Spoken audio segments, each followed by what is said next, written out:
Here. Go. Here. Hoffman. Here. Steinke. Here. Paves is absent and excused, as is Mayor Milovitz. All right, could I have a report of clerk for compliance with open meeting law? The agenda was posted in 3 places as well as sent to the media. Could I have approval for the agenda or other matters authorized by law? So moved.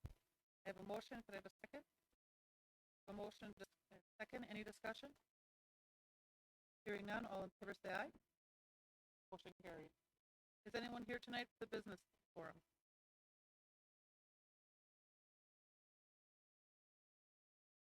All right, how about citizen recognition? Have anything? All right, then we will go on to department reports. Chief, you're up.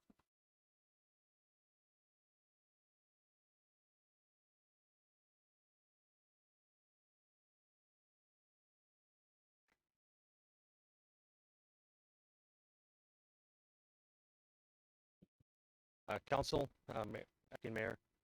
So the monthly numbers are in the report. If there's any questions on those, I can try to answer those. I do have one thing that I'd like to read for the council. It is a letter of commendation earned by an officer in the month of January. Letter of commendation. This letter is to formally recognize Officer Michael Pecor for his exceptional service to the city of Shawano during a structure fire.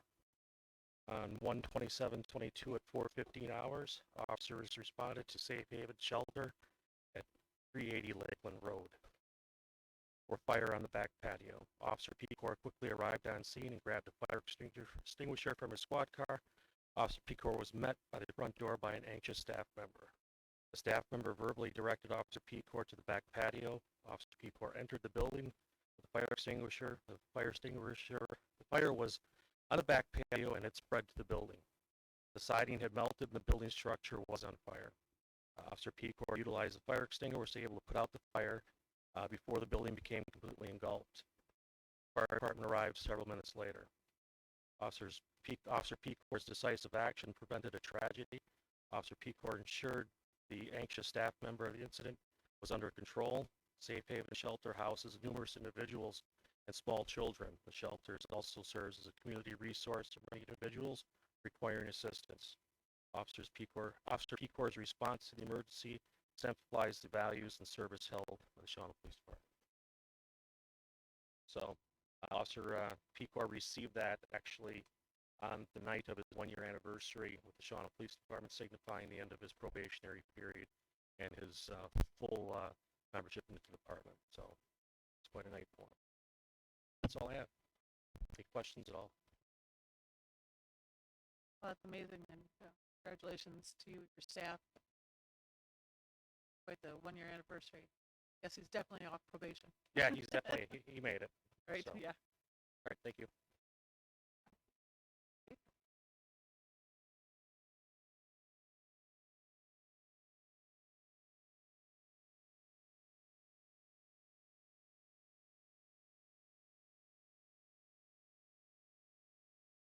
Good evening, everyone. Just a real quick update. As I mentioned, our comprehensive plan is done and completed. That has been added to our website. It's find at the at the front page of our website. Leslie put it on not too long ago. Also, another project we're working on is updating our building permits for ease of use for our sake as well. And we're going to include calculations and stuff like that. So we have the ability to look back at stuff and figure out done in the past. So another quick project that we're updating right now. So about it for now. I'll have some other updates for the agenda.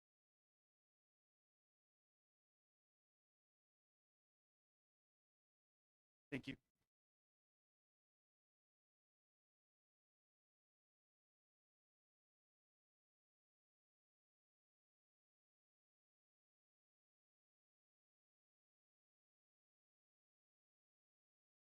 Good evening, everyone. I just kind of like to come up and give you a little update for going on at PPQ. Big thing is probably lack of snow, which really kind of gives us a chance to maybe focus our direction and do some projects that we really don't get a chance to do. I walked out in the shop the other day, the sweepers tore apart. I mean, perfect time of the year to do that, but can actually really kind of get into it and get some stuff repaired on there that needs to be done. The other thing that we do is a lot of truck maintenance and repairs, so perfect time to do that without any snow. The other thing we do is able to send guys up to the landfill. They were working on repairing a wall and baler up there. We're actually, we do still bale at times, bale waste, and we use that on in our active area. We have to do a perimeter so that we can put the foundry dust in there on our active units. So probably about 100 bales that we're going to be doing this week. And so just a lot of things. Our sewer and water crew is, with the warmer temperatures, they're actually able to go out jetting and televising. You know, they're in the well house painting. So it just really gives us a chance without the snow to focus on other areas. The other thing Matt's been doing, you'll have, I think in your agenda, you know, you have your reservoir, the reservoir painting, that's in there. Next month will be crack filling, microsurfacing, and HMA, he's working on that also. And then coming up in one of your future meetings, we're working on the putting a project together for the EIL, the bipartisan infrastructure law. It's kind of like an SDP project through the DOT. It's at 80% paid for, 20% city match. So we're working on a couple projects that we think are good candidates, and I'll have some more information in future meetings for you on that. So I have any questions from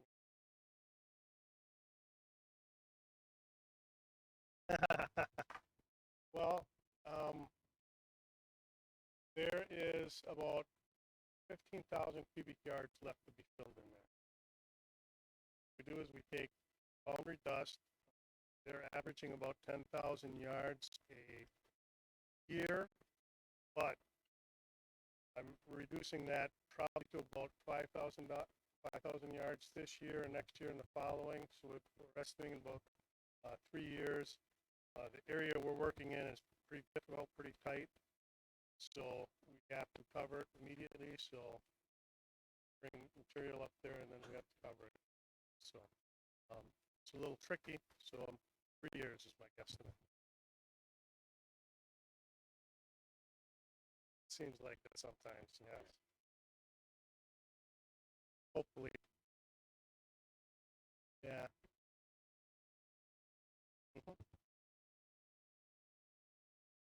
Thank you.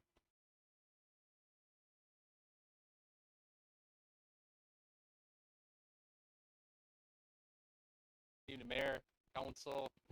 Oh, I know Eddie shared it with you all, but some pretty exciting news, obviously, right? Not every day you get handed $2.2 million. That doesn't require a local match. So, I mean, that's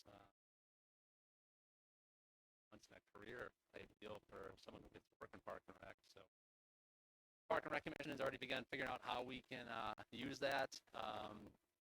Especially given the current grant climate, things like that definitely wouldn't happen without the help of people like Art Bauer at MSA. I mean, navigating even the application process on some of this stuff can be quite complicated. So to have Leslie and Eddie and Art and everyone kind of work together on how to do these times changing gears and switching respond requirements, pretty cool. And that, so you'll see more of that on the agenda. So we're going to approve some things so we can keep that ball rolling. I know one of the questions that I've received quite a bit of from the community is what does the timeline look like? Our hope absolutely is that we'll be able to put some of these components or early fall. We're doing everything we can in order to do this fairly quickly, but still do our job, come forward with a purposeful, excuse me, skimp on. So more on that, but pretty awesome. And then Equally as cool is Leadership Shawano County, kind of being headed by Alex Hartwig with financial support from Forget Me Not Fund. The Park and Rec Commission just approved a sensory trail going in. And this will go in at Coca Park. It'll be in conjunction with the playground, but a sensory trail real briefly is geared toward people with physical and or mental impairments, challenges, autism, different sensory stimulation stuff. So it's a way to experience the senses, right? Touch, it's feel, it's music, it's plant life, it's tree growth, it's outdoor music. So that's a project that will happen in our parks, but again, will be fully funded by outside entities, community members at their local public spaces. That's estimated for $1,000.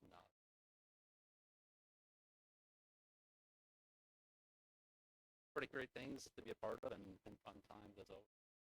Parks. A lot of other things going on, but I was told to keep it short. Are there any questions?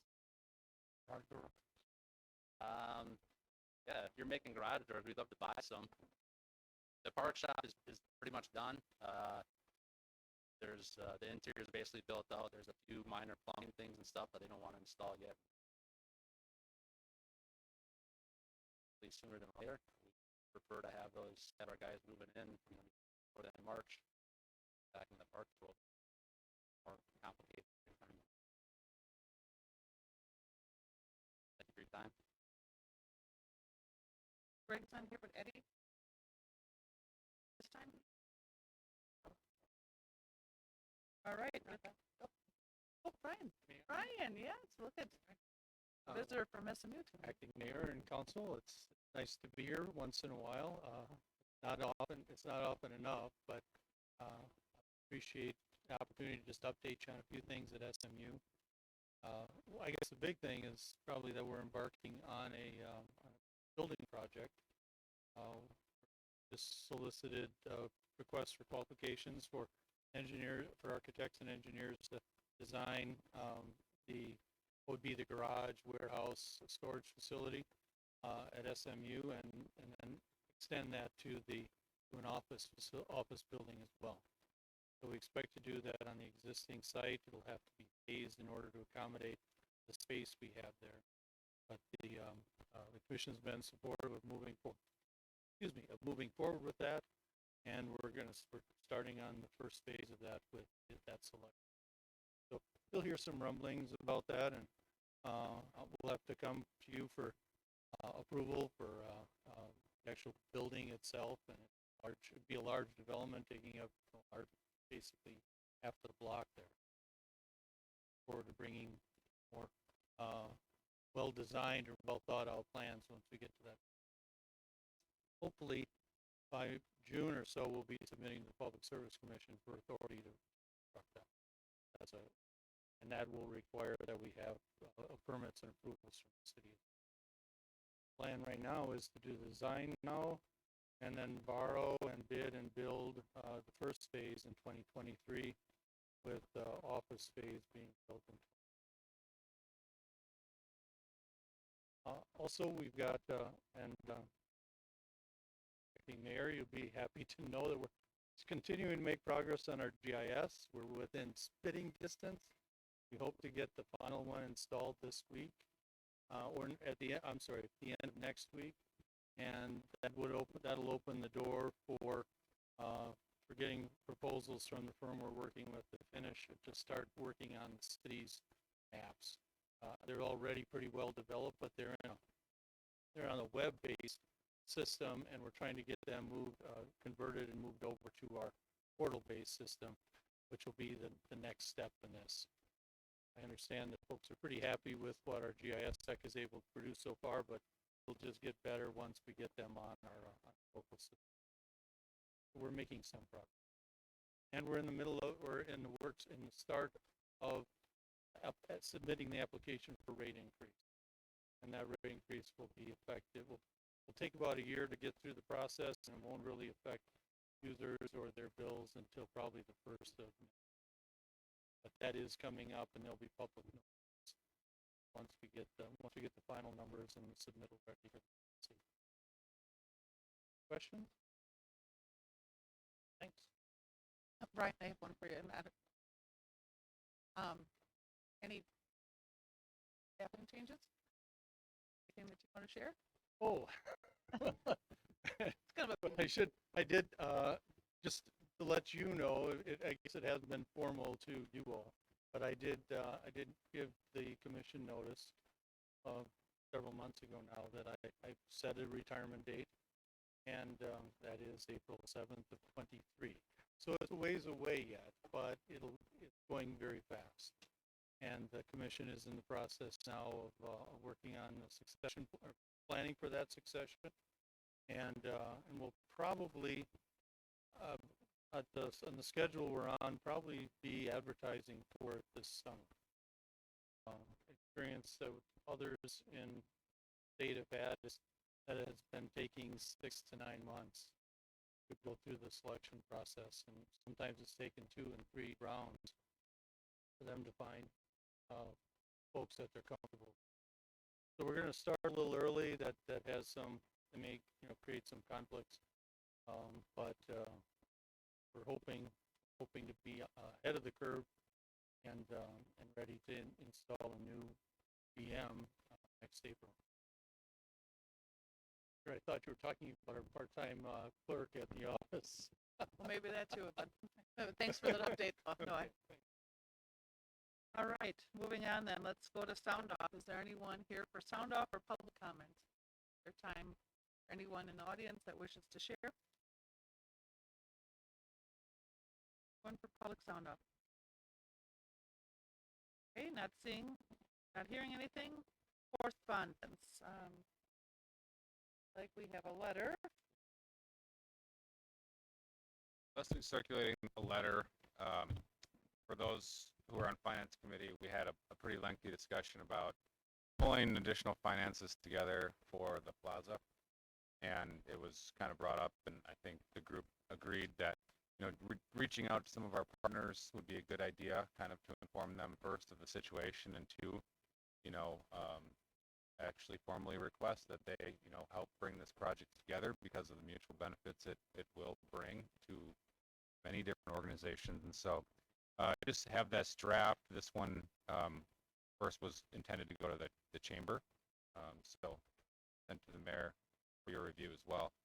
And if you're good with it, then we can send that over to them on your behalf. It would be from mayor and council.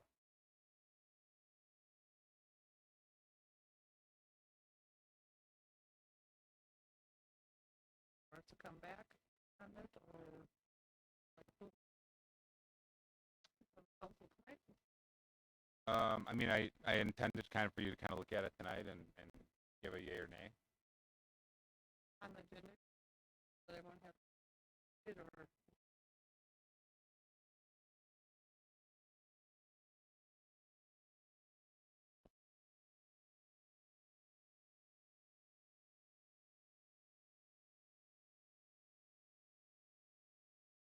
A general feel for how you feel is hoping to take any formal action on it.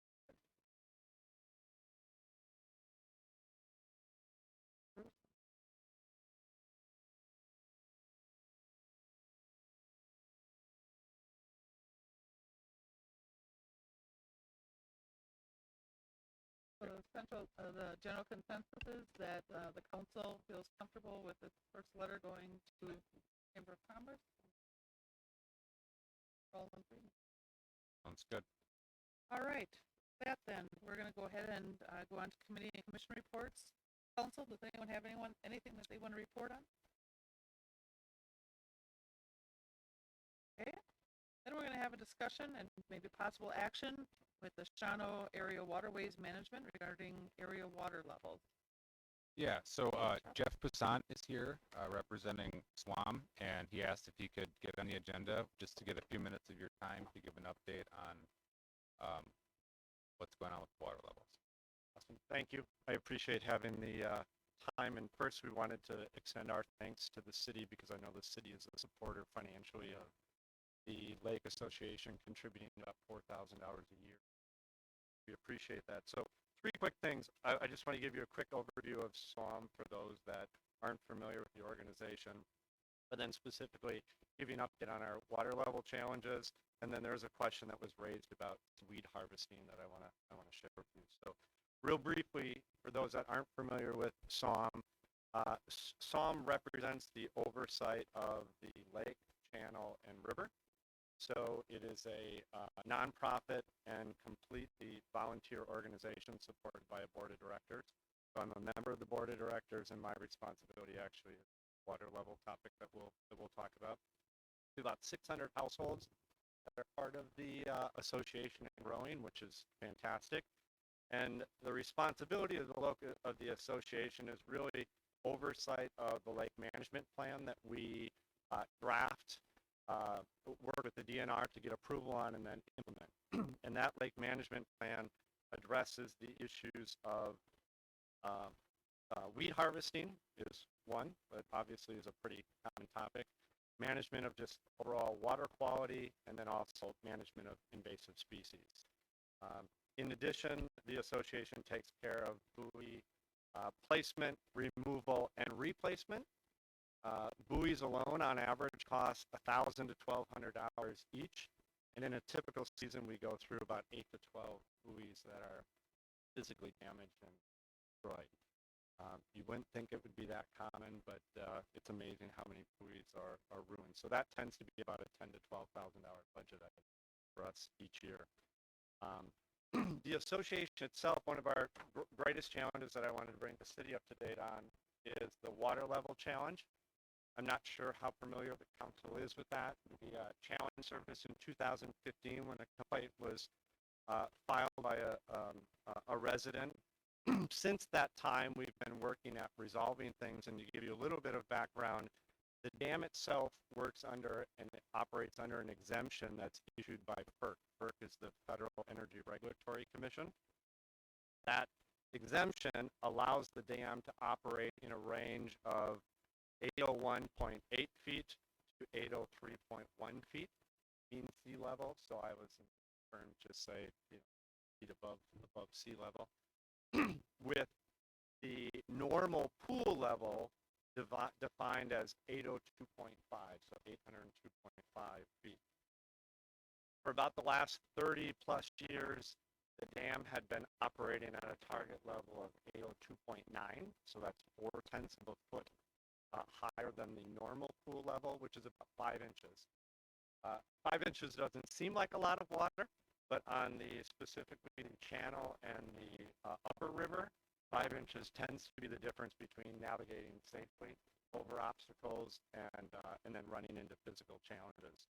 So you combine that with a dry summer, and we run into multiple years where we had some pretty extensive navigation challenges and some damage that has occurred.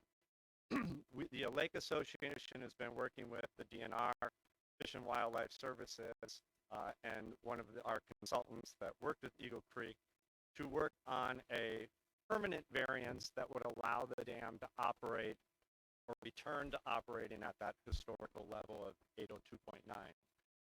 We ran into a couple challenges in our first approaches at that, as questions were raised about whether we should vary heights on a seasonal level, to work under a higher water level during the navigation season, lower that in the winter seasons. What we found is that tended to actually cause more concern, both with wildlife as well as with ice shoves and those types of things. So I've returned back to a scenario where everyone has agreed that it makes the most amount of sense to keep the water level at one constant level. I think as a city, it's a critical topic because I would argue that the most valuable economic resource that we have in this city is the waterway. Probably brings more money to the city and the county than, any other institution locally. And as we get bad press about navigation challenges, that obviously is a concern. Where things sit today is the Lake Association in concert with Eagle Creek. Eagle Creek is the operator of the dam. Has hired a consultant by the name of Gomez and Sullivan out of the East Coast. They are helping us draft this final permanent variance. We're operating under a current temporary exemption that expires in November of 2023. So what that means is we can get through this navigation season and we can get through next navigation season, keeping the water level at this permanent height. And then after that, without a permanent variance, we would go back to operating at the what we define as the lower level. That, from our view, is not a result that we want to see because of, as I expressed earlier, the concerns that surface when the water level is lower. We did get good news in our work with our consultant. They have completed the initial hydraulic assessment, and that hydraulic assessment has, in their eyes, essentially displayed no material impact on flooding or floodplain mapping, staying at this higher level. I threw out a bunch of numbers, but floodplain mapping that level starts at 804.5. So remember, the maximum level the dam can operate is 803.1. So you're talking about a foot and a half higher than that approximately. But they've completed the hydraulic assessment. They feel very good about that. Now we will be circling back and working with the DNR hydraulic folks, circling back to Fish and Wildlife, and then subsequently scheduling a meeting that will involve city officials, county officials, all the villages and municipalities, review the findings, and at that point, it will be our hope to get city confirmation, written confirmation that you're comfortable with the details that have been provided in the approach. The other thing that I was remiss in mentioning, during this time, what's changed is in 2015 and before, the dam was a manually operated for functioning property. So subsequently, what would happen is if the water levels were exceeding the level, alarm would go off that would literally wake someone up who would come out and pull a board out of the dam. So truly was a manual process. Subsequently, if you looked at historical water levels, you would see that they looked fairly, I always describe it as looked like a heart monitor. You were alive, which was good. You saw water levels fluctuating much more. Since this occurred, the dam has been automated. Automation subsequently measures the water levels every 15 minutes, makes adjustments as necessary.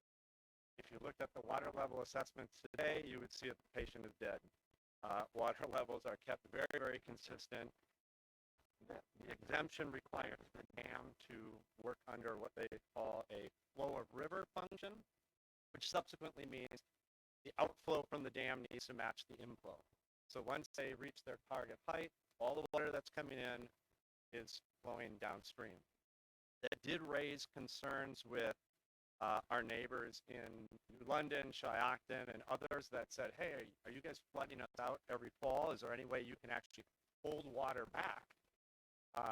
And the DNR was able to confirm for them that that is not the function of a dam. The dam's function is, as it rains up north and water is flowing this way, it has to keep passing through. Subsequently cannot hold water back. So tonight my objective was, A, just bring you up to speed on the fact that we're working under a clock. The clock is ticking. FERC has confirmed this is our third exemption that we've requested.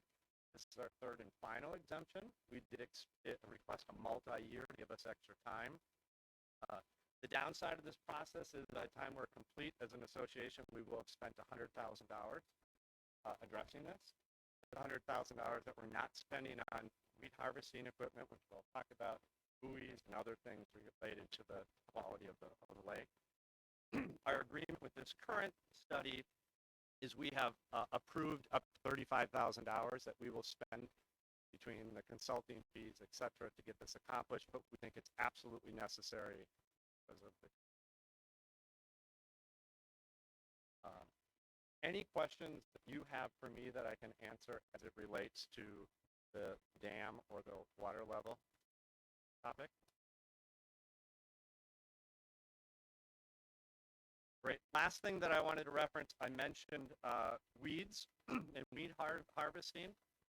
So one of the roles of the association is we take care of spraying and have a permit. I believe the permit allows us to spray something in the neighborhood of about 40 acres a year. We actually have a member of our association that's permitted and licensed to do that. So not having to pay a consultant to come and spray the lake saves us literally tens of thousands of dollars a year. So we have that permit to spray mainly the buoy lines. If people are familiar, if they've been out on the water, we have the ability to spray that. The DNR has also emphasized their desire to have us continue to actively harvest weeds, as harvesting that biomass actually removes nitrogen from the lake, which if left in there tends to actually cause more weeds.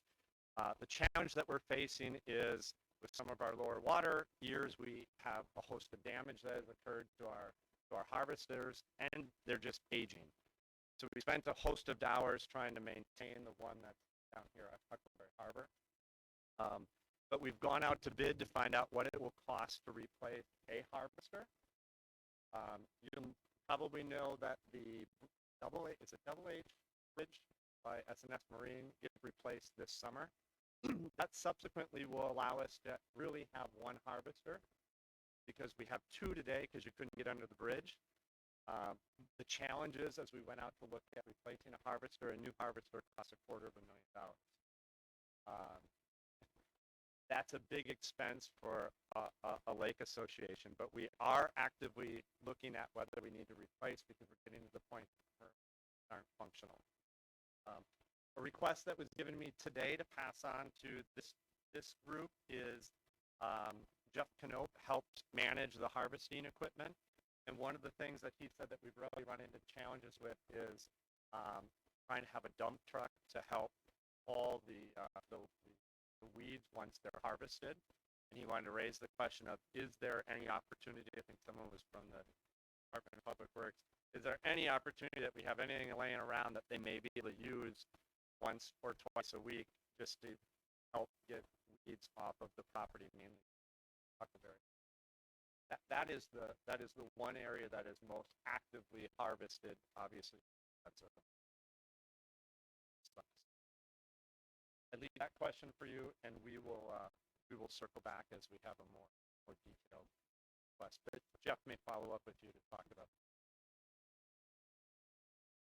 So thank you. Anything else that I can address or any questions?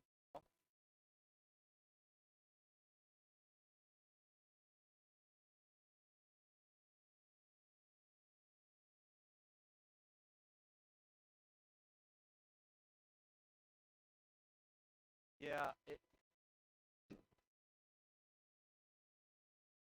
Good question. It tends to be that's what many people are willing to have it called other. But secondly, when we have it on site and operational, typical season, it's operating several days. And we have looked at that with a handful of lake associations. I think the one that we have today actually our ability.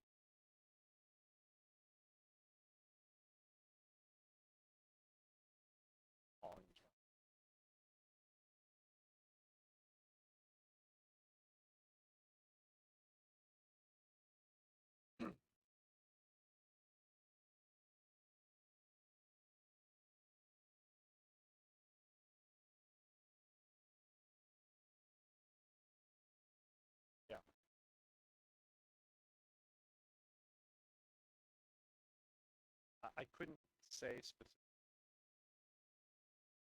We used to have a retired individual on our board that set markers and literally counted them every year. It tended to be that literally saw a cycle of volumes. What I'll tell you is, yes, we administer clean boat or clean lake, clean boats program every single year. Work with the science teacher at the high school that helps administer that with students, and we get a grant from the DNR to be able to do that. So certainly actively educating residents, and it tends not necessarily to be residents, it tends to be very, very heavily utilized lake from people that come outside of the area. And so the DNR is very concerned about it because individuals are actively taking weeds and other things. So Living on the lake, I would tell you that I don't know that it's gotten worse. One of the benefits is water clarity is certainly better, which is one of the upsides because it kind of filters water, but I can't tell you. The current issue is invasive weeds are our biggest. I would think that's Thank you. another reason why you can't share weed cutters. You get their weeds and they get your weeds. Yeah, and yeah. use it. Yeah, you would probably have to clean before we. No one wants anything that comes, and I don't mean this derogatory, but no one wants anything that comes out of Shawano Lake if you don't have weed.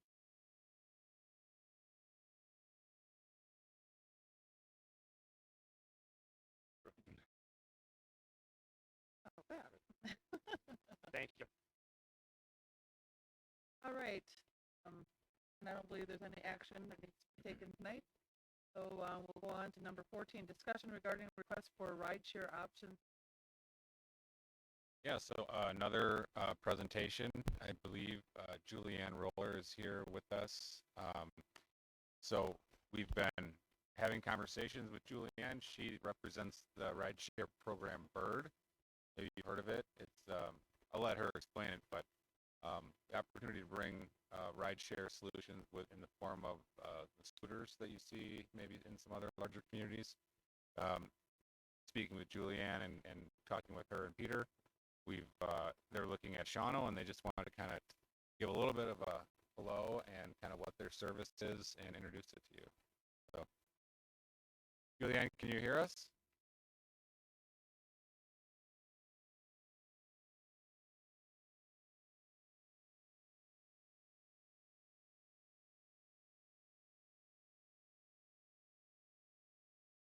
What I mean, do you have like slides, or would it be preferable for you to share?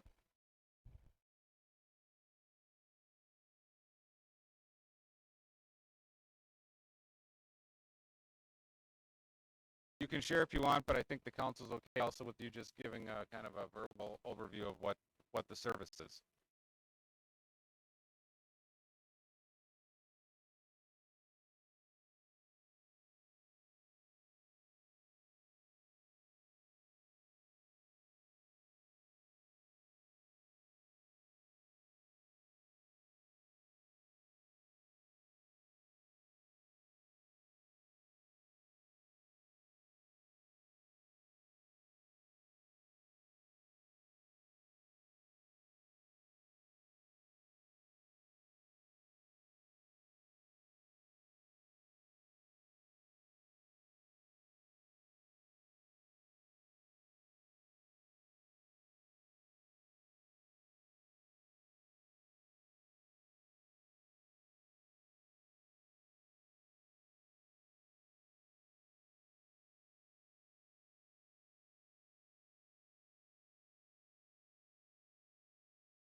What is your website?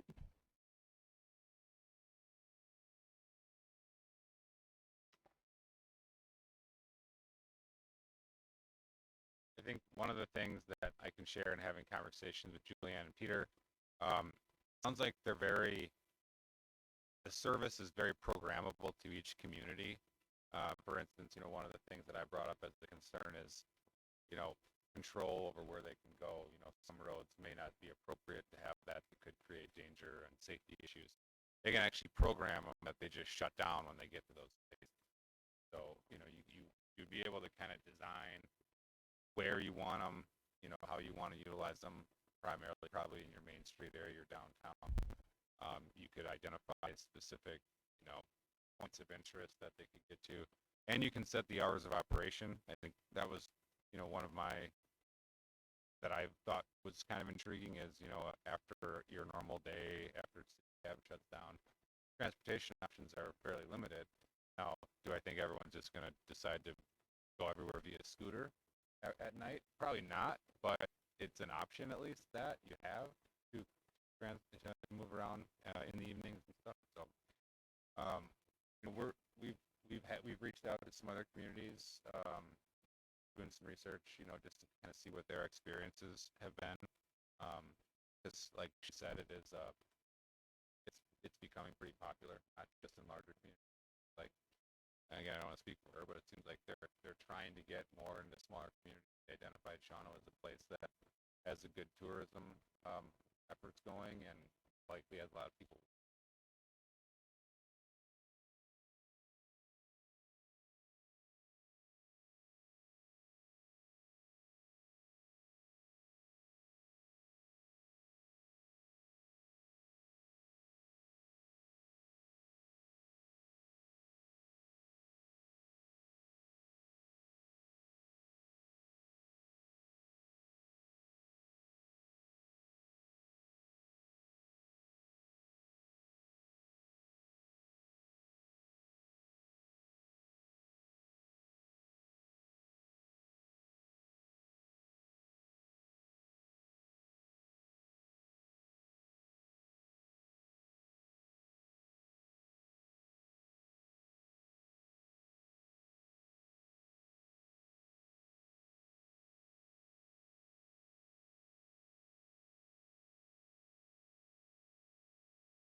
I guess as an insurance agent, I have to ask the obvious question, how does insurance work on something like this?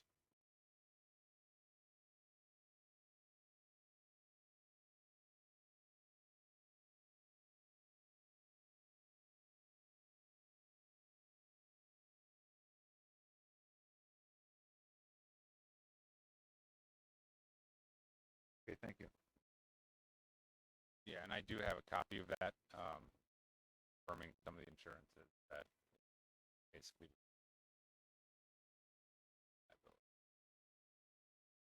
What are you seeing as the learning curve for some of the smaller cities? You know, there's one thing that I've noticed about Shawano that I've lived in compared to, say, college towns or bigger cities that I've lived in or have visited. Others, seems like bigger cities are more pedestrian savvy. They're a little bit more user friendly, where they know to stop in crosswalks and watch for pedestrians and just a fear of accident or harm. I know we struggle with that a bit for even just pedestrian crossing. And so I just wondered what you're seeing as far as the learning curve. You know, I know as far as riding a scooter, I mean, that or a Segway or something like that, that's pretty easy. But as far as getting a community on board of working with vehicles and pedestrians, and is there anything that you do with that?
Any other questions or anything you want to discuss? I would just like to say, as someone who goes, I've been to Nashville and Denver with groups, and we use the Lime scooter, much the same thing, company, and we use them all the time when we're down. I'd be really excited to see them come to Shawano.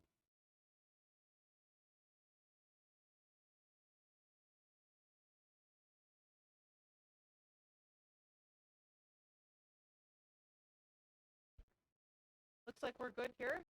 We look forward to talking to you again more in the future, and thanks for presenting. Thanks. Have a good night. Thank you.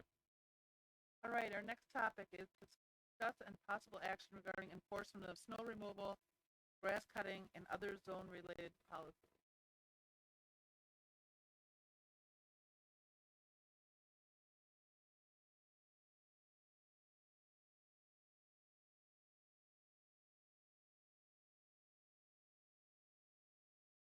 All right, thank you.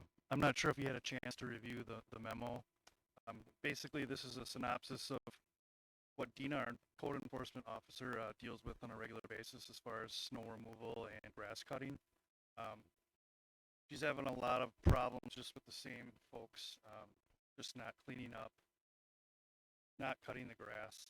So after a bunch of research, she did speak with the village of Pulaski, the city of Sturgeon Bay, and the city of Merrill. They came to the realization that we just do not charge much. Like for instance, Merrill charges $500 per snow removal. So that basically takes care of their problem. Correct. And basically the village of Pulaski and Sturgeon Bay, it's $150 for first time, and then an extra $25 after added to that after each episode. So basically, we wanted to bring this before you. I know Rhonda had brought this up. But Dina's looking for some direction, and she just seems to be in a spot where she doesn't know what to do any longer in order to get compliance.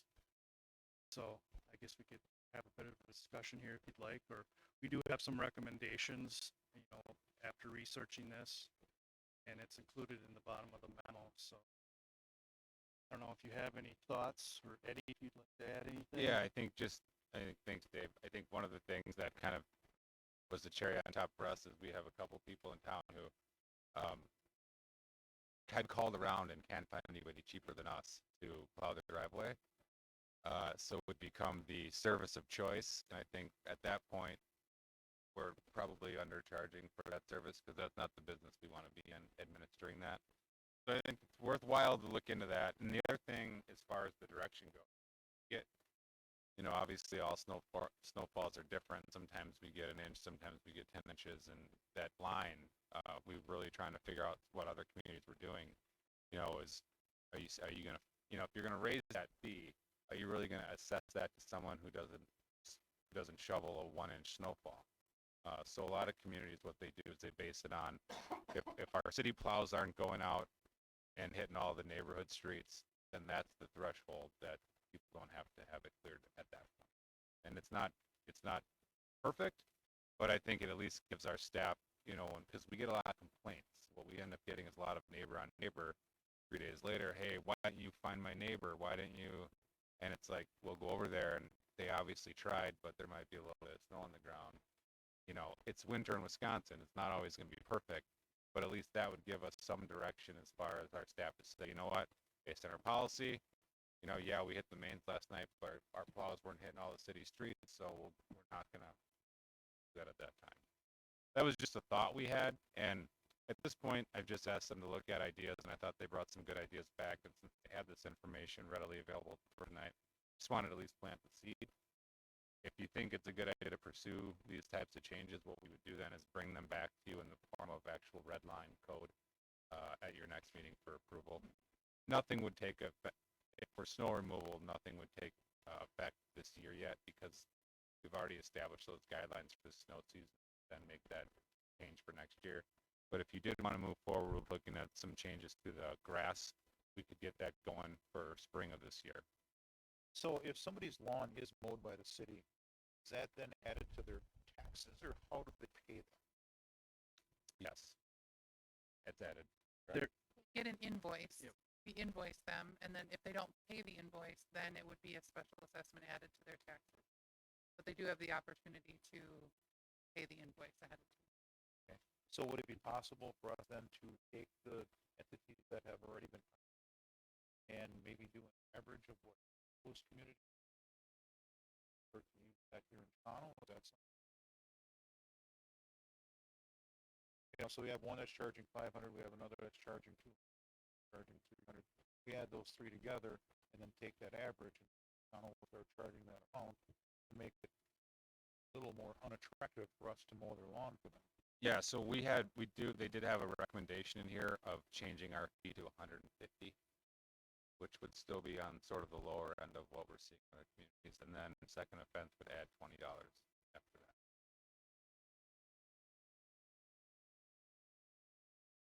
It's 50 now. It's 25 first offense and 50 the second offense.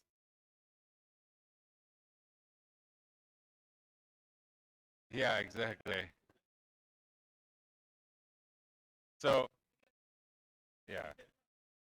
So that's snow, and then mowing is 50 first offense, 75 second offense.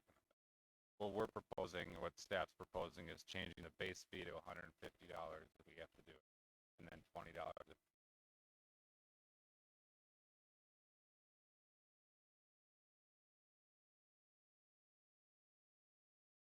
Correct. Yep. And essentially, it's 15 to 20 properties, consistently. So this may help with that.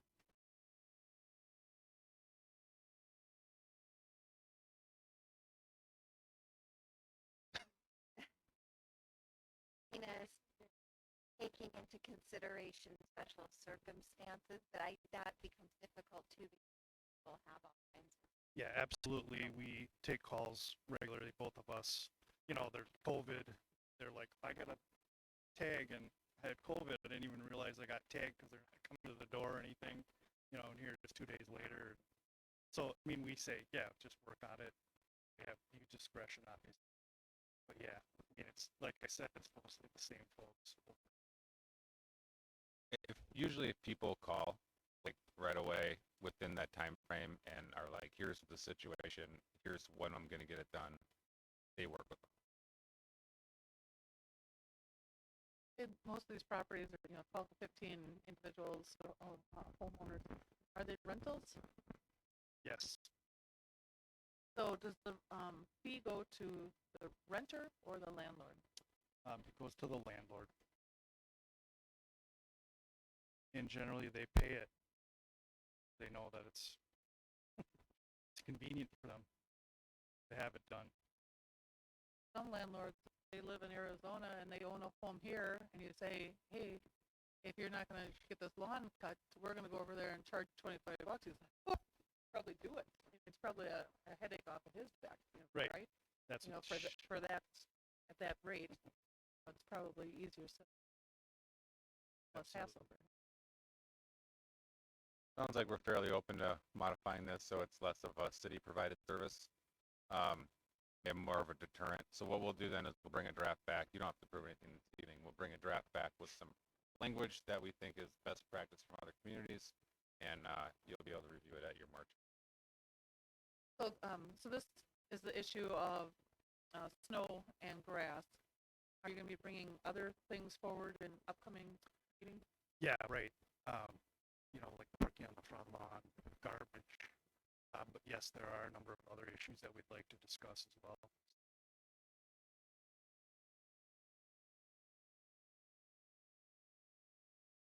Any other questions? Great, thanks, Dave. We Thank you. appreciate you bringing that forward to us. Hey, Eddie, you want to update us regarding PID 9? Sure.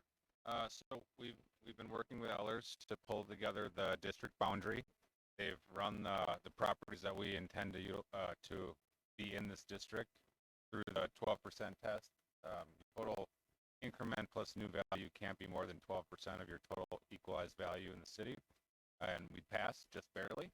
So we did look at that, and we did kind of redraw a little bit of the boundary to take out some properties that have recently been improved that probably are not likely to have anything done in the next 20 years.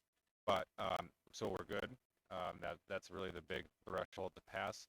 what Ellers is doing right now is they're building in the financial analysis and hope to have the full model of the TID created for us later this week, which is why you did see Leslie reached out to see if people were available for a meeting next week. The plan is what they need to do is they need to officially have the city review before they can schedule the Joint Review Board and Plan Commission for their review in March. And so that's the reason for having that meeting next week is so we can start the ball rolling so that the TID could be approved in April. We're kind of on a timeline for that because the TID has already taken on some expense to some projects, fully stocked, for instance, TID 9 project. So the hurdles are good. We just need to get through those approval processes, please, and we'll be able to open up TID 9 in April. Has there been a new data spec?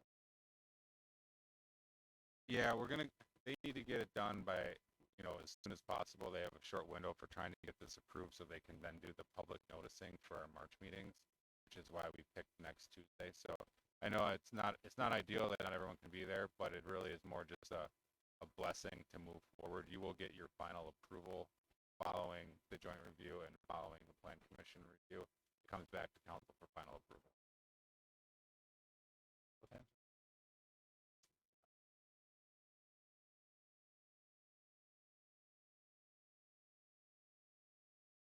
That's all I had tonight. No action needed. An update and if you do need to touch base with Eddie, if you have questions regarding it before now. Okay. All right, we also have a discussion regarding the Clean Water Fund and Safe Drinking Water Fund loans. Greg isn't here, but All right. So one of the things I think we've talked about this at several meetings is we were fortunate enough, Scott and Matt were able to pull together all of our city-related water and sewer projects, including the stuff we were responsible for lead line replacement. We're able to put that into the form of a clean water, safe drinking water fund loan and a clean drinking water fund loan. And while they're loans, the benefit of getting those and being approved for those is that you also get 30% principal forgiveness. So you basically get 30% of your total project costs off the top as a grant. And then the interest rate over 20 years is 0.89. So spreadsheet that's attached kind of shows the cash analysis of what getting that loan and the cash flow up front will do to us and set us up for the next several years. You can see where Greg, first on the water side, kind of down in the bottom where it says actual loan, that $406,000 is essentially what you're getting in the form of grant, and you're taking on the actual loan of $947,000. What that's going to leave our water utility with the cash position available to them, is like $1.8 million available, which is what we've been trying to do is stockpile cash in the utilities because we know we have significant expense coming forward with Green Bay Street and some of the other larger projects. That'll free up some cash available for that. And same on the water side, same on the sewer side, you can see that puts us in taking on the loans, we're getting cash up front, but the way that the payback is going to be extended at that, manage that into current debt schedule. It's at about $50,000 a year. So it's significant because we've got some other projects, as you know, that a lot of things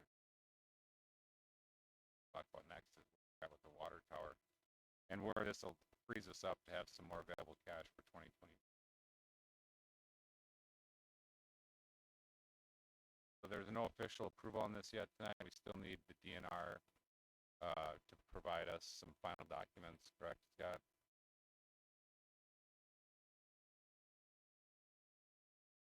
So that'll come back for final approval at either your March or potentially April meeting. But this is their analysis. This is all set. No opportunity.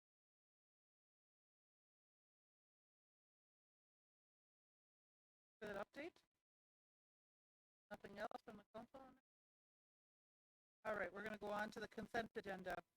In the consent agenda, we have approval of the common council minutes, approval of application for temporary Class B beer picnic license, Shawano Redneck Gas Busters and Hands Foundation. Approval of application for Class B beer and Class B liquor license, Diablo and Dixon Torchlight. Are any topic that there's one pulled out or discussed separately? If not, take a motion for approval. We have a motion and a second. Any discussion? Hearing none, all in favor say aye. Aye. Motion carried. All right, we're gonna go on to approval of monthly bills and claims. I have a motion. Second. We have a motion and a second. Any other discussion? Hearing none, all in favor? Aye. Oh, roll call vote, sorry. That's okay. Danke, Barco, Aye. Hoffman. Aye. Strabo. Aye. Pucho. Aye. Motion carried. Okay, resolutions and ordinances. Resolution 0722, approved bid for water reservoir painting for Department of Public Works. This one's for me. Last, few weeks ago, we went out for bids for, repainting the interior and exterior of the water reservoir on Waukesha Street. The 2 million gallon reservoir built in 1970. Minor interior repairs made in 1985, and the exterior coatings was applied in 85 and 96. So it's pretty old. That kind of see from your handouts, or not the handouts, the packet information. I don't know if pictures really show that well, but the interior and exterior has areas of rusting and pitting, along with some discoloration. And we're go up there when it's usually every year we have to get the outside pressure wash because mold starts to accumulate there. So try and make it look presentable and know that that's where our water storage is, and we kind of want to make it look that. Anyway, we went up for bids a couple weeks ago and had a lot of interest, 7 bidders. One being LT painting, and it depends upon both the base and alternates. What was that? Suggested that you'll improve finance, or if you just go with base. There, so we have in the budget is $370,000 of ARPA money. Looking, I kind of knew that probably wasn't going to be enough. That's why I put the base bid together. Base bid is for the interior work, which includes the full sandblasting of the interior, painting. It also includes a dehumidification. There's 2 roof vents that have to get some work, have to be repaired. I think a manway size of it. Right. So that's in the base bid. Also put together an alternate bid price, hoping that get some good numbers, which did. Alternate price includes basically the exterior painting, logo, mixing system, and a side ladder. So Eddie describing where we are with the funds. The base bid would put us just a little bit over budget, over that 370 if we inspection, James Orr inspection, he's going to put the contracts together. That would put us just a little over budget, but being alternate, $150,000. Probably too good of a chance to pass up on. I don't think I could ever get superior items on the alternate here done for 150. That's my asking for, I guess, is for approval for the painting, base bid with the alternates, and James Orr inspection. A lot of mumbling here. Any questions for me? Scott, I'm not sure how these things work, but is it possible that they get inside there and they start doing sandblasting and they start finding things they didn't anticipate finding? And if so, what happens then? I mean, Yeah, I suppose there's always that chance, but that effective every 5 years, and so we're pretty confident that we've got a good inspection done, and hoping that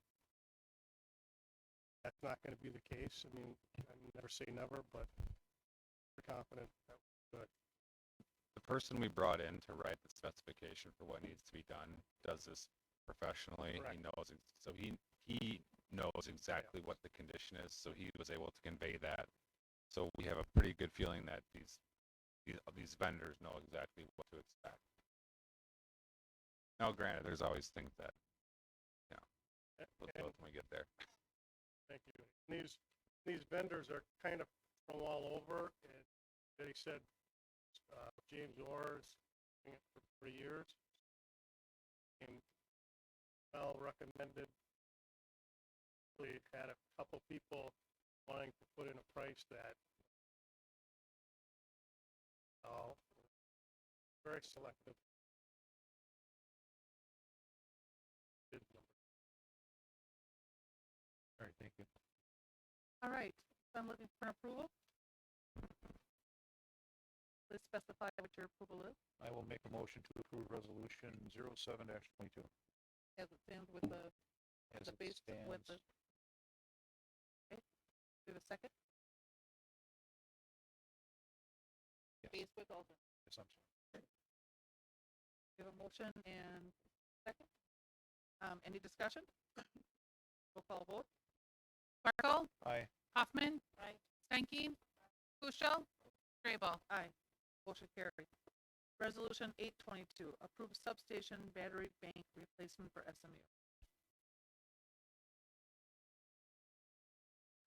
Well, I can talk about it if you want me to, Brian, or if you want to talk about it, you certainly can.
So I'm looking for approval for batteries. We have a motion and a second. Roll call vote.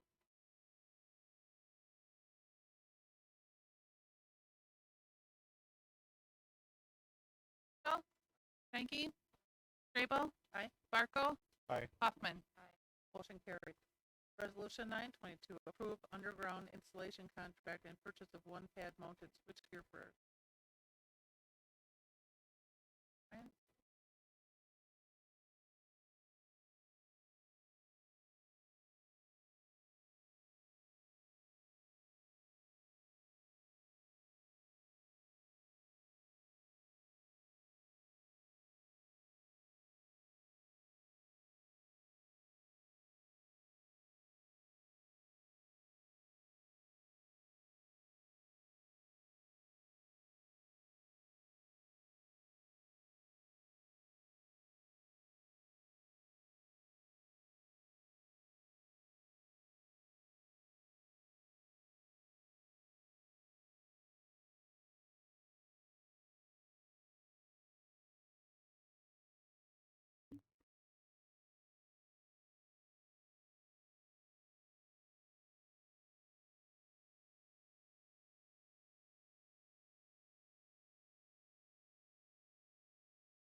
Okay, I'm looking for a resolution to approve 922.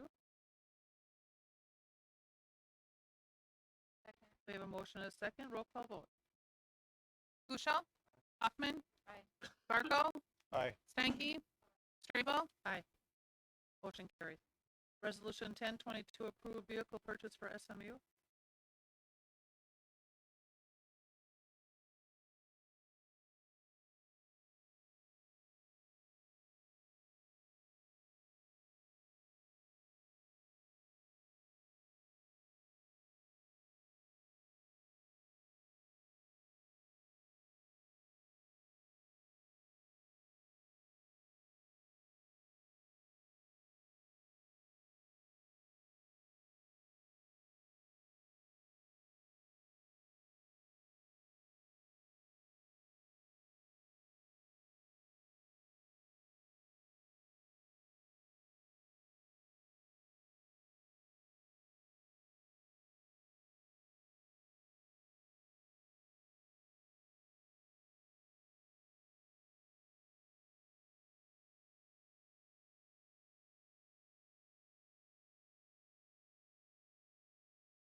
Yeah, interesting. Well, it looks like it should be on the moon, actually, but, okay.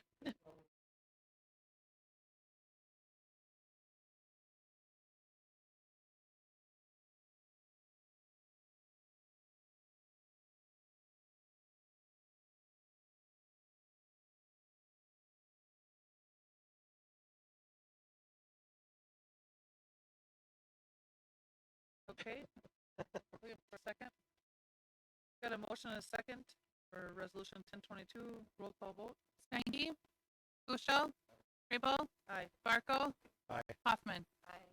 Motion carried. Resolution 1122, approve purchase of radio repeaters for police department.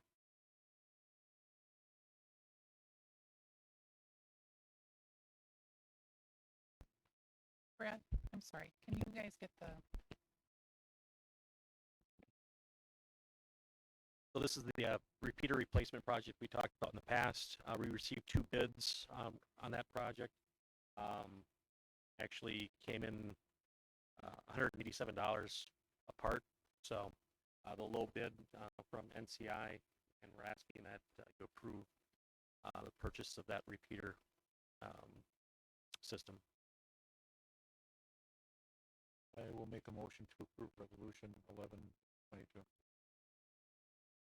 I'll second that. Any discussion? Roll call vote. Barco, Aye. Strabo. Aye. Kuschel. Stanky, Hoffman. Aye. Motion carries. Resolution 1222, approve purchase of ETAC computers for police department. This is a replacement for our Surface Pro computers.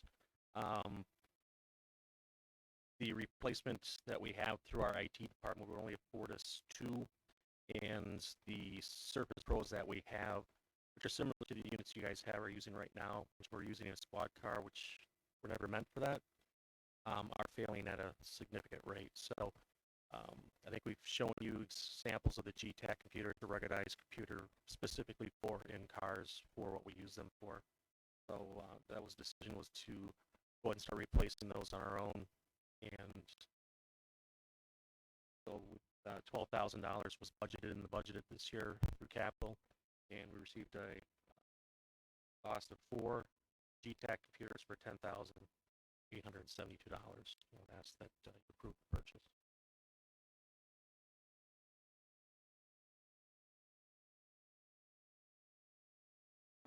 Second. We have a motion and a second. Any discussion? Hearing none, roll call vote. Kuschel. Aye. Barco. Aye. Strabo. Aye. Stanky. Hoffman. Aye. Motion carries. Resolution 1322, approve purchase of watch guard squad cameras for police department. So this is a continuation of the program we've had for 3 or 4 years on our camera systems. We've completed the purchase of all of the body cameras. Now it's a matter of replacing squad car cameras. This year, we're getting 2 new squad cars, so we're going to be purchasing just the 2 units. And next year, we'll continue again with more units to complete the complete program with the squad car camera systems. So just this year, two units. Okay, I'm looking for a motion. We have a motion and a second for 1322. Any discussion? Hearing none, roll call vote. Hoffman. Aye. Kuschel. Graybill. Aye. Barco. Aye. Stanky. Motion carried. Resolution 1422, approved memorandum of understanding between the City of Shawano Police Department and the Shawano County Sheriff's Department.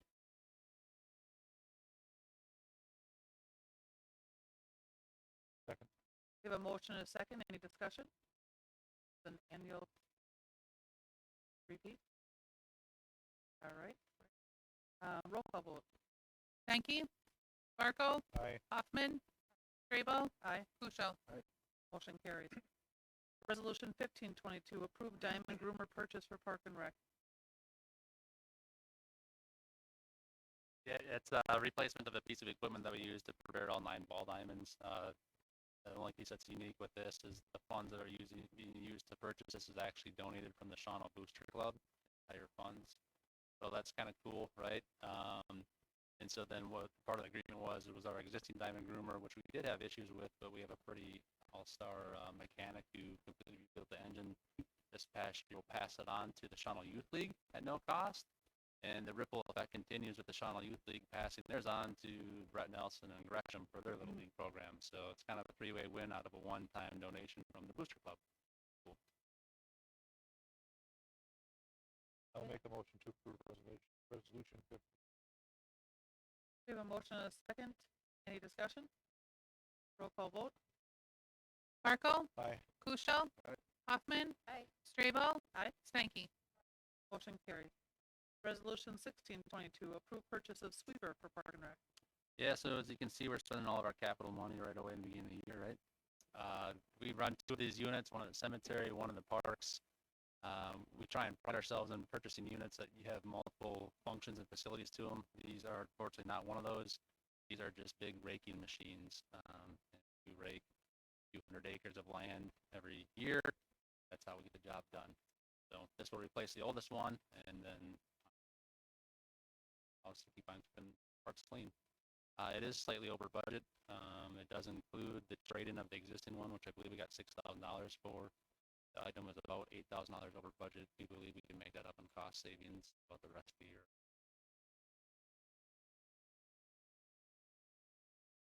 Right? I'll make a motion to approve purchase of sweeper for Park and Rec. Yep. We have a motion and a second. Any discussion? Hearing none, roll call vote. Strabel. Aye. Barco. Aye. Stanky. Hoffman. Aye. Kuschel. Aye. Motion carried. Resolution 1722, approved Park and Rec fee policy and schedule. Yeah, so this is done annually. Typically, you would have seen it in January. However, one of our goals from last year, this was originally 5 or 6 different documents. So when you think Park Rec, but also think cemetery, think the civic center, think gardens, anything we charge any sort of fee for, right? Swimming lessons, youth programs, and so one of our goals. This was all in, like I said, about a half dozen different documents. So what that did is this condensed it all into one. The fee structures themselves are relatively unchanged. We didn't really address pricing of things.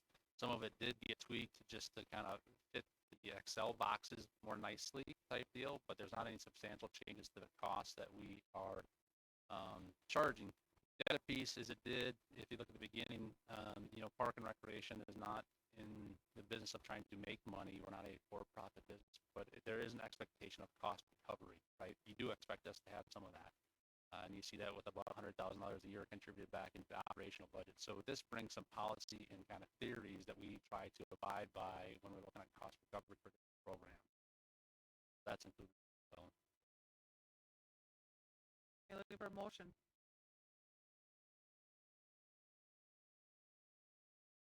We have a motion and a second. Any discussion? Roll call vote. Hoffman. Aye. Kuschel. Aye. Graybill. Aye. Barco. Aye. Stanky. Motion carried. Resolution 1822, approve Weissnick Memorial Ball Diamond. At last month's Park and Recreation Commission obviously in response to the passing of Jerry Weisnick towards the end of December. There was substantial support by numerous community members to honor him. As I shared at the meeting before, Jerry first began employment as the baseball softball commissioner in the mid-1980s. He sat on the Parks Commission for the last 20 years, oftentimes as chair, and that's not even to mention his time as varsity coach, youth coach, and so his giving of time to his passions in life, I think, is far beyond, I think, what many people in this room or even our community have given. And so with that does come an opportunity to memorialize that and to create a legacy for him and his family. And so a substantial conversation, but ultimately at the end of the day, the recommendation was supported unanimously by Park and Rec to rename a diamond, which is the diamond that most adult softball leagues occur on at Memorial Park, to Jerry Weisnick Field.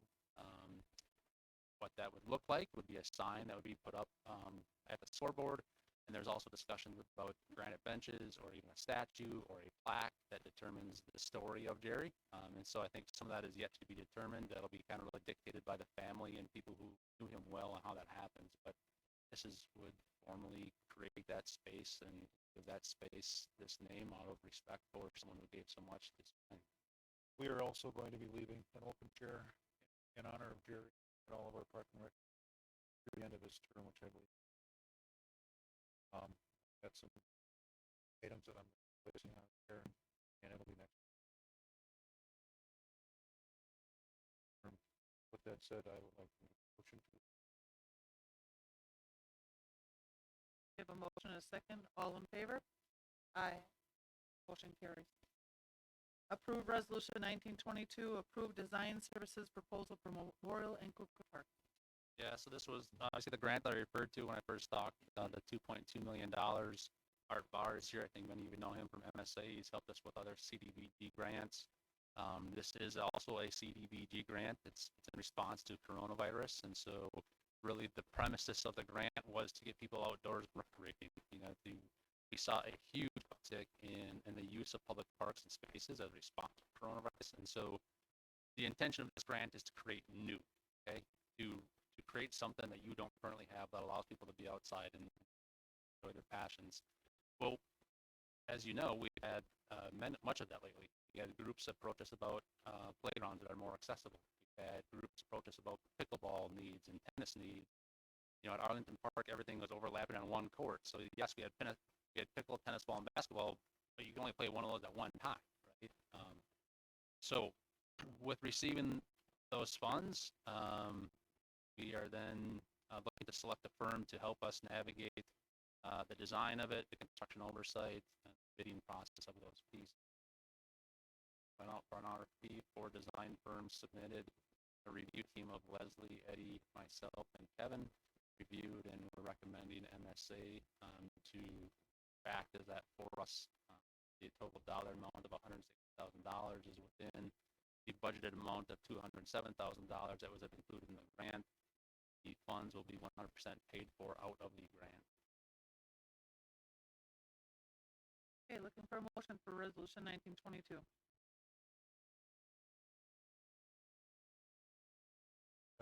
We have a motion and a second. Any discussion? Hearing none, roll call vote. Hanky? Barco? Aye. Hoffman? Ushel? Aye. Strabel? Aye. Motion carries. Resolution 2022, approve appointments to the Park and Rec Commission and Bid Board. These are appointments that the mayor brought forward, and they are approving John Stang to fill the term that we were discussing of Jerry Weisnick, and Pam Berry to fill a vacant seat with the bid board. Motion? We have a motion and a second. Any discussion? Hearing none, all in favor? Aye. Aye. Motion carried. Resolution 2122, approve certified map from Map World LLC.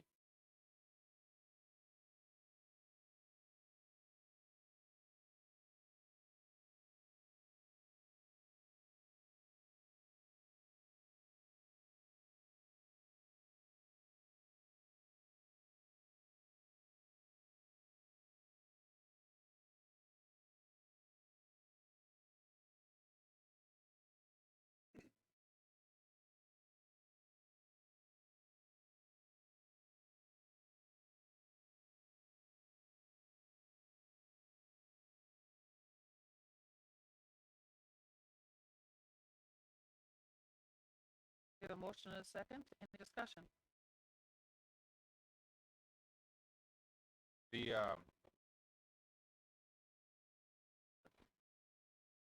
yeah, so next to Hometown Insurance, that space that tucks all the way back into there behind the Mon Bay Trail, that'll be 2 lots that will share a driveway onto Green Bay Street. Looks like the building.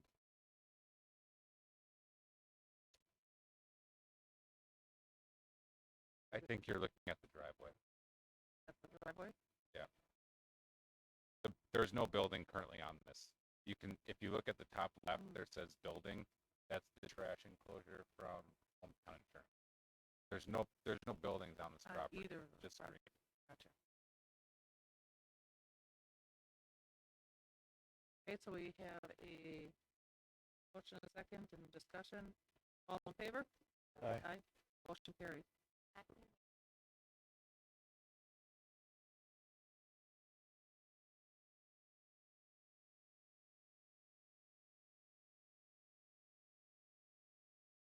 Great, we have a motion for resolutions 2222 through 2422. 21. 22, 23, and 24. Okay, that's all right. So we have a motion. Could I have a second? We have a motion and a second to approve all of them. All in favor, say aye. Aye. Need against? Motion carries. Resolution 2522. Approve amendment to development agreement with Vans Realty and Construction of applicant. So at the last council meeting, you approved the development agreement between Vans Construction and the city. Following that meeting, we did have some conversations with them, as well as John Misbar, who is here, and their designers. Kind of identified some areas that could be maybe a little cleaner in their ultimate design and maybe better for the neighborhood overall. So we kind of suggested looking at this revised layout. Now, so what you've already approved is the sale of the property for $500,000 with incentives coming back in the form of $250,000 on the 15 lot layout. That was going to require the city to do a through street and, you know, cover those costs for the street. This revised layout, while it reduces the purchase price, it also reduces the incentive, and there is significantly less infrastructure costs for the city up front. So the overall payback on the TID would be really not affected. It was essentially a wash. And so what you have before you tonight is an option. You've already approved the 15 lot layout. If you like this other layout that it's already been agreed to by Vans, you can amend the agenda or amend the agreement to approve this layout.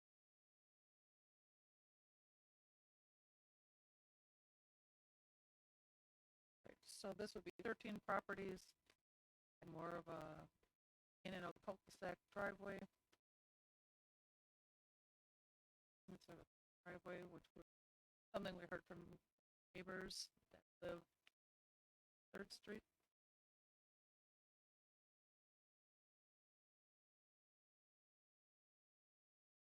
What do you mean, who brought it back?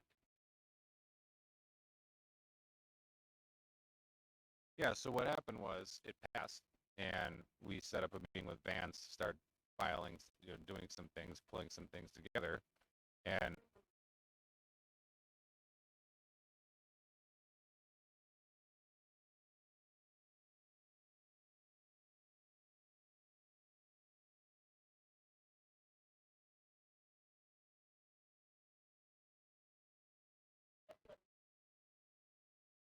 Okay, I'll make a motion to approve the amendment to the development agreement. Do I have a second? Second. We have a motion and a second. Else have discussion?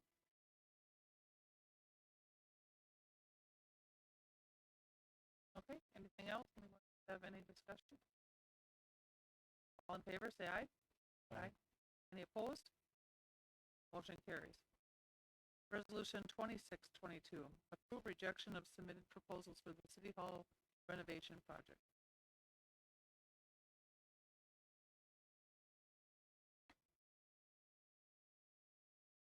We have a motion and a second. Any discussion?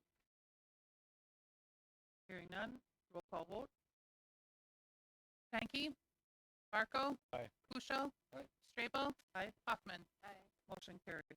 Resolution 2722, approved bid for the construction of the downtown plaza development. Okay, back talking about it again. So as you remember last time we were here, we had gotten some, kind of unfortunate news, but I guess not totally unexpected given the climate of building anything these days. Costs came in significantly higher than we had hoped. I think we left the last meeting with some optimism that we were going to be able to, well, first we left with pretty strong feeling that the council was definitely for moving this forward and figuring out how we can make the project with as many of the alternates happen as possible. So that's what we've been working on for the last few weeks is moving some things around, trying to make sure that we're spreading this out so we can bring you back a project that you feel comfortable with approving with as much of the project left in it as possible. So if you look at the attachment, financial recap is, I kind of started to go down the line of some additional funding sources we identified at the last meeting, but now we've locked a few more in.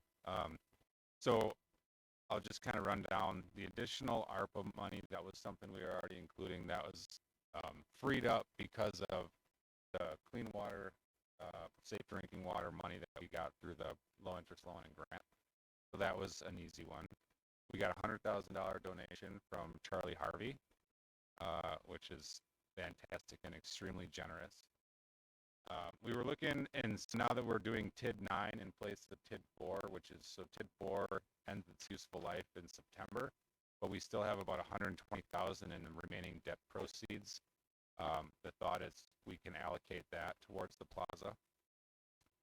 One of the things you just approved was rejection of the City Hall renovation budget. We were gonna recommend that not happen either way because the numbers we got were so significantly higher than we would have expected or that we think will pay in the future. It's obviously it's a need and it's a priority, but I think we saw those prices were outrageous compared to what we would have expected under normal building times. So I think it was prudent for us to push that back. And it also frees up another $80,000 for us to utilize for the project. So given that, and then through some conversations with the contractor who has offered up some cost-saving solutions, not at our request, but their, kind of desire to reach out, understanding where we're at, we've come up with about $760,000 in additional funds to try to cover that gap. And then so with some of the other expenses that you see there, where we're at, total funds needed for us to complete the whole project was about $316,000, which that does include, and I'm not saying this has to happen, but that does include the removal of alternate bid number 3, which, as staff and I were talking, if there was anything we were going to cut out that really had the bang for the buck, was that trellis with the hanging benches for $141,000. Now, not ideal. You don't want to cut anything, but I just wanted to show where you could get to if you cut that one thing out. That would leave you about $300,000, which in our TID 9 plan that I'm working on with Ellers, we're estimating building into that program $300,000 to $350,000 of funds going directly towards covering the cost of the plaza as streetscape components. That would put you right where you need to be. That's assuming you get no other additional revenue. That would allow you to do the base project and just pulling out one of the alternates. The other option is we are still in the process of looking for additional funds. We still have meetings set up with other folks. We still have meetings set up with other organizations. It's very likely that maybe that could come up. We may be able to come up with some more money. One thing I was talking about with Brandon Herbert, who's on here, was we believe the contractor would be open to approving the base bid and the 4 alternates, and then allowing us a little bit of time to continue to raise some money, and then maybe at the next meeting, weighing in whether we want to approve that 3rd bid. That would give us some time to find out. But it would be beneficial for them because they would at least know that the base bid and the other 4 alternates are approved, so they can start acquiring the materials and buying things to the project. To gives you a little bit of flexibility. Now, I don't think we could extend that into May or June because that would put them way behind. Lead times would be pretty impossible to get that stuff. So we'd still have to come up with it. Or the other alternative is you say, you know what, we want to include it. We know that's going to raise the amount we're going to have to allocate to the TID another 150,000. I work with Ellers. We build it in to make sure that the TID can definitely support a $450,000 debt onto the plaza initially, and you do the whole thing. But either way, we do need a decision on at least the base bid and the 4 alternates, so we can communicate with the contractor that they can start procuring things. Right, thank you. Thank you for that. Vocal? On approval?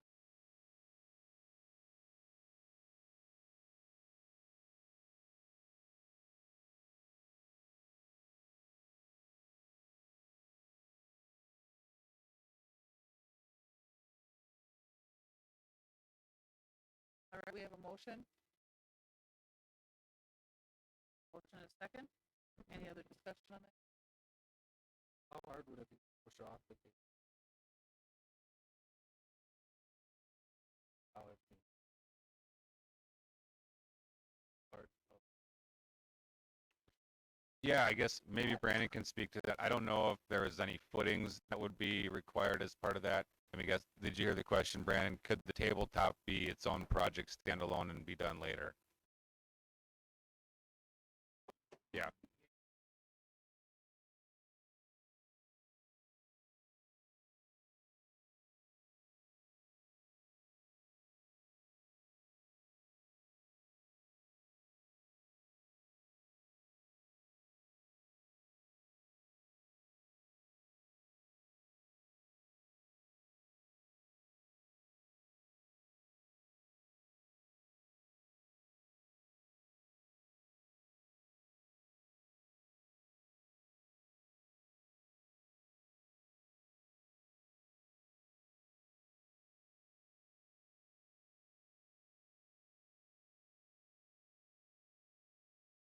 So if we decided to do that, is that going to increase the amount that it's going to cost to build it if we hold off to it?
Well, we've already seen Charlie Hardy come.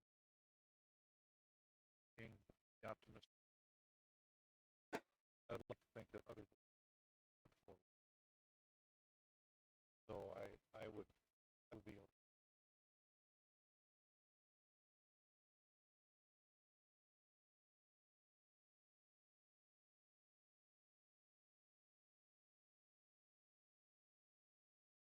Okay, no other discussion? Roll call vote. Hoffman? Aye. Stankey? Barkle? Aye. Strabel? Aye. Kujal? Aye. Motion carried. Ordinance 2002, amend Chapter 10 zoning code, Article 2, Section 10-38, Business Park Zoning District.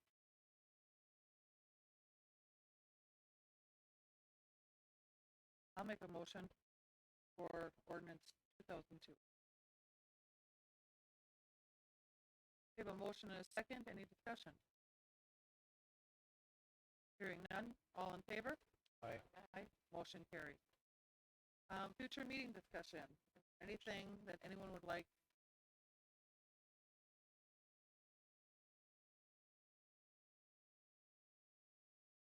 While we have our friends from SMU in the room, I know we talked about it back when, but I just also want to point out, you know, when we're talking about financing and donations for the plaza, they did contribute all of their costs to the tune of over $100,000 to this project. So I want to thank them. They're a really great community partner that we probably don't publicize enough, but that was a huge help because those costs for demolition and burying electrical lines, the really unfun stuff was getting really expensive, and we really appreciate them for helping us out with that. Yep, I agree with that.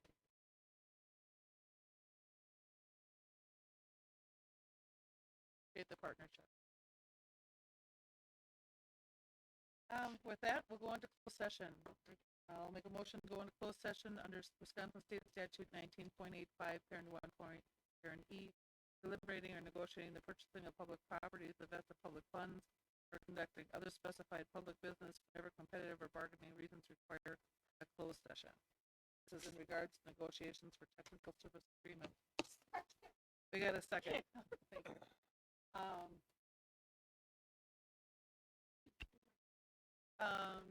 Eddie, who do we, our attorney? Leslie, yeah. Right. Everyone else. Sucker. Everyone else have a good night. Yep.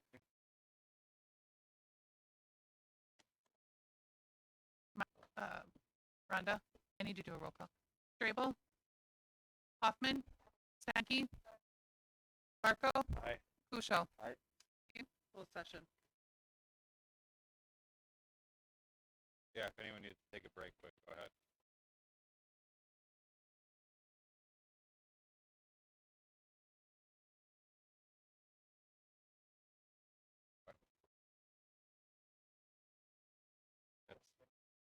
I can control that now.